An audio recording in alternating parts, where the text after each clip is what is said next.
நம்மை அழ வைக்கும் அல்லாவை பற்றிய 10 உண்மைகள். 1. நாம் பிடரி நரம்பை விட நமக்கு நெருக்கமானவன் அல்லாஹ். 2. தன் நேசத்துக்கு உரியவர்களையே அல்லாஹ் அதிகம் சோதிக்கிறான். 3. நம்மை நம் சக்திக்கு மேல் அல்லாஹ் சோதிக்க மாட்டான். 4. பொறுமையாளர்களின் அந்தஸ்தை அல்லாஹ் உயர்த்துகிறான். 5. நாம் அல்லாவை நோக்கி நடந்து சென்றால் அவன் நம்மிடம் ஓடி வருகிறான். 6.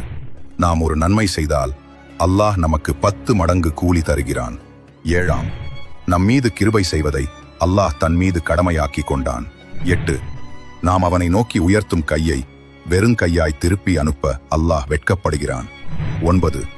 அல்லாஹ் நம்மை நேசிக்கும் போது மலக்குகளிடமும் நம்மை நேசிக்கச் சொல்கிறான். 10. கிழக்கும் மேற்கும் அல்லாஹுக்கே சொந்தம். நீங்கள் எந்த பக்கம் திரும்பினாலும் அங்கே அல்லாஹ்வின் முகம் இருக்கிறது. நிச்சயமாக அல்லாஹ் விசாலமானவன், எல்லாம் அறிந்தவன்.